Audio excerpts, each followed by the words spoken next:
Hey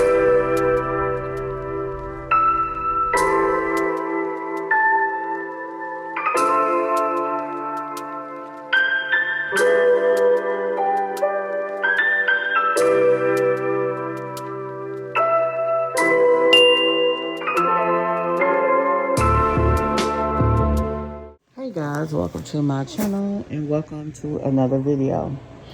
So today we are talking about Peach McIntyre. There's a lot that she has been doing, so because of that there's a lot of discussion because she's a channel that I do commentary on. And to be quite honest, there's a lot that I don't discuss, because if that were the case, I'd be talking all the time about her. And I definitely try to bring some variety in there.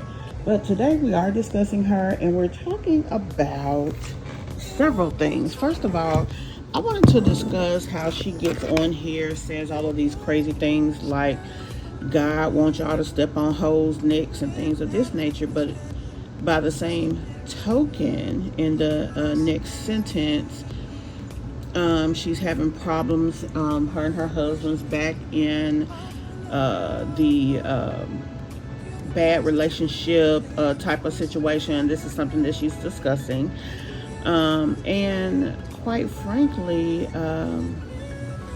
she's just all over the place. Now, being that she's a content creator, she's just putting it all out here for us to see. And yes, because she is a content creator, we are looking at it and talking about it, but there's no structure or order. Now, one of the things I wanted to discuss about her was what I see coming. And honestly, I see some legal issues coming from Peach McIntyre, and I'm going to tell you why. First of all, Peach is getting paid into her content creation business as an LLC or incorporation, which is a C Corp. With that, there are certain rules and guidelines to follow. The money is not yours. The money belongs to the company, not you, right? She always talks about the money is hers. She makes it, and it's always I and me. When she spends a lot of cash, so this untraceable money. And then beyond that, she doesn't have a good paper trail when it comes to the things that she's doing. And what I mean is, like, if you take $1,000 out of your business and you're using it for a video, there's a certain way things should flow when it comes to that. And because of these things, and also because of the fact that they say she does not file taxes, I don't know if they meant business or personal or both, but it said that she doesn't file taxes. I just see a crash coming. And another thing, there has been another woman come forward saying that she basically took her money. Now, my understanding is this young lady paid for one of her classes in the $100 range, like $100 and something odd. She was confused about timing because she's in a different time zone, so she missed the first part of the class, where apparently the class is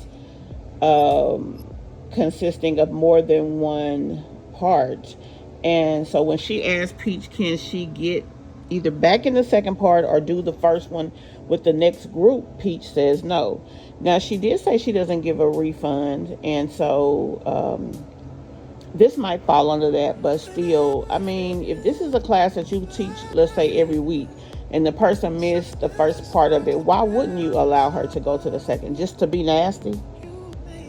Just because you don't care about her because you got her money? Like, that's dumb. And that also is a recipe for disaster when it comes to people and their money, because all that lady really has to say is, I did not get what I paid for, and do a chargeback. Now, Peach can say, hey, I don't offer refunds, blah, blah, blah, but at the same time, Peach still has to show that the young lady either didn't follow the rules or whatever, because in her paperwork that she sends, or in her class description that she sends, if it's 8 o'clock, it needs to say 8 o'clock EST, 8 o'clock CST, or 8 o'clock PAC, which is Pacific.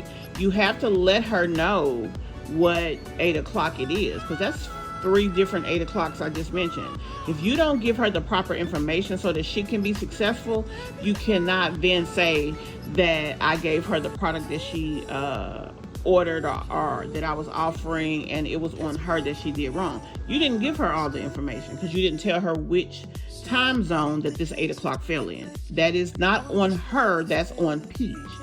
And it's so dangerous because a lot of people do ignorantly and blindly follow this woman, even though she puts out a lot of dangerous, blasphemous, horrible information that can lead people the wrong way. And they are so ignorant that they follow her.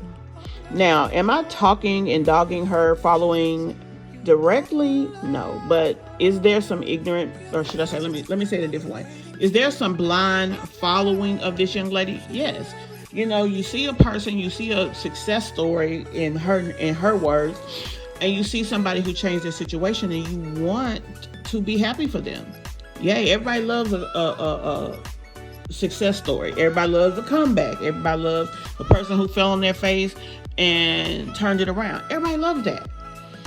So you want to be happy for Peach, but Peach is the one who says and does things that make people have to then turn and say, oh, this girl, because of the things she says and does. She's trying to make her husband be somebody that he's not. That's never going to work. She's telling people that she is this guru, educational, I love to teach and it shows type of person. That is a lie. So that's never going to work. And these scam stories that are coming out about her are becoming more and more prevalent. Every day it's a new person stating something negative about this girl. And now that she is not in the $1, $2 range, that could definitely get dangerous. Now she went back down to, I want to say $7, from $176 to $7. That shows you that Peach is not who she says she is. Now there's another girl, Millionaire Mommy, who allegedly took her class. If I'm not mistaken, she's also in the city. This young lady has yet to say, yeah, I took an editing class with Peach McIntyre, or yeah, whatever. Why wouldn't she? If this girl's class was able to get her somewhere, why wouldn't you shout her out? Why wouldn't you give her credit for what she did to change your circumstances? There's a reason for that. There's a reason that people do not support Peach in a real way. All of y'all out here, oh, I love her, oh, this or that. You don't know her. You don't take the time. You may see something that she puts out. You love the story. You love the idea of the person, but you don't know the person to say that you love her. You don't know everything about what she says and what she does. And saying things like, God wants you to step on hoes' necks. Yeah, there's a lot going on.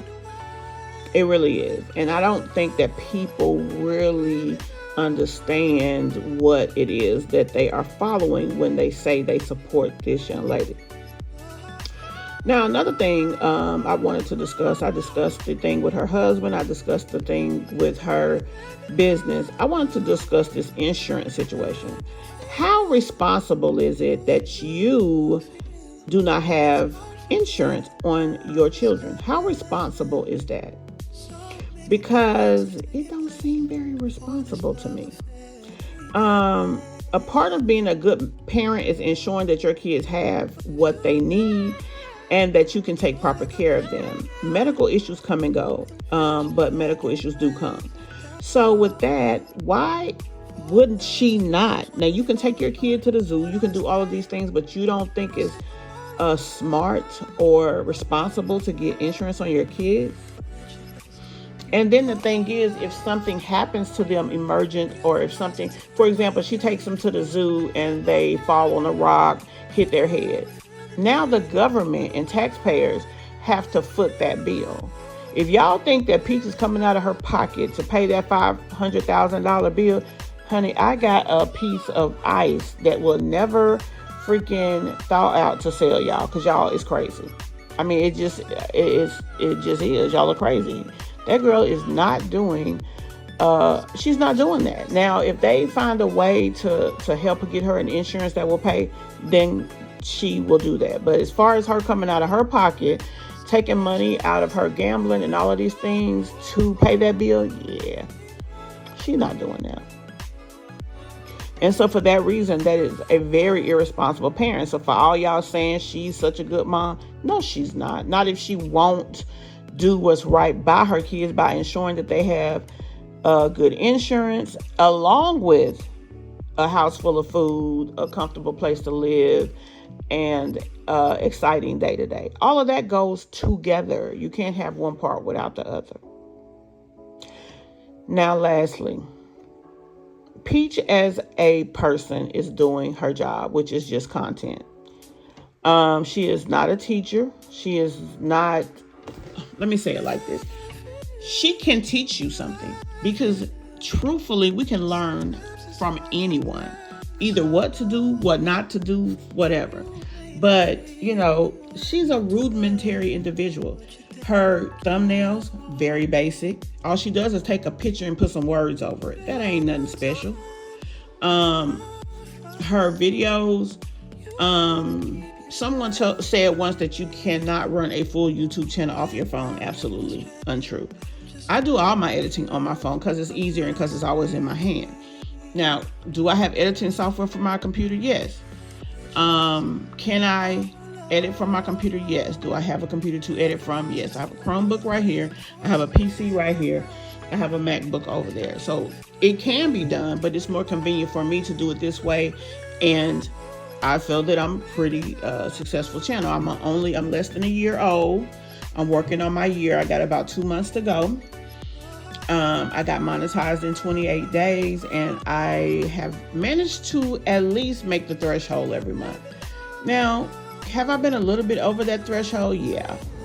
Like today is what, the 11th. I'm already almost 2x the threshold. You know what I'm saying? So, but everybody grows in certain ways. The hardest way, and this is my opinion, to sustain any type of channel is a viral moment, because that viral moment will bring an influx of people for one thing. They don't know a lot about you. They don't know the whole dynamic of your channel. They didn't take the time to watch a couple of videos and then become a supporter. They just liked the viral moment. After that, then what? Because if you're not doing the same thing that brought them there, then they may either leave or may never watch anything else that you do. So having 10,000 subscribers, but only a 500 watch, that's not special. Like that's not going to do anything for you. So I say all of this to say, be careful who you support. Ensure that you see the quality and value in them, not in one isolated situation, but maybe in a couple of situations. Maybe look at the totality of the individual, because what y'all gonna be saying if she does get charged with some kind of fraud? Because she eventually, if enough money is coming through her hands that is not being appropriately taxed or appropriately handled, there will be a time at some point that the IRS come knocking at her door. Because, baby, if it's one thing the government want, is your money. Straight up. If it's one thing that they want, is the ability to tax you so they can take that money and spend it on what they want to spend it on. That's the ultimate hustle of the government. I mean, let's just be real. They want everybody to be taxpayers. That's why you think student loans and things exist. They want you to become a tax-paying citizen so that you can turn around and feed into the taxation system and keep the government running. That is what it's all about. That's why they will give you money to go to school. That's why there is a Pell Grant. Look how long it took for us to get insurance programs that are supposed to be able to help us all. Now, they want you to pay your money in taxes, but they didn't care if your arm was going to fall off. Think about that. So y'all, tell me what y'all think about this. What do you think about yet another girl coming out saying that Peaches frauded her, or the situation about her? She spoke heavily about it over on Facebook. What do y'all think about the fact of how she is handling herself? What do y'all think about the fact of her, yet again, because she needs another viral moment, she's trying to use her husband for that. Now, one day he's a bum, one day he's lazy and sorry, the next day, oh, I love you, and oh, my husband, this is what I love about him. Honey, what side is you on? Either he a bum or not. Now, if you love your bum, then own that.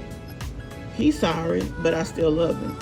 And that's okay, because she's allowed to do that. But to say one day, oh, this is what's great about him, but then the next day he ain't this, he ain't that, he a bum, and I'm finna go get me a nanny, that don't go together. One of them is a lie. And people need to stop being so easy and quick to follow the liar down the street. Tell me what you guys think about this video. Tell me what you guys think about the information. We will definitely talk about it in the comments. Also, guys, if you are new here, welcome. If you've been here before, welcome back. And everybody, please hit that like button. And if you have not subscribed yet, please do so. I'll see you guys in the next one. Bye.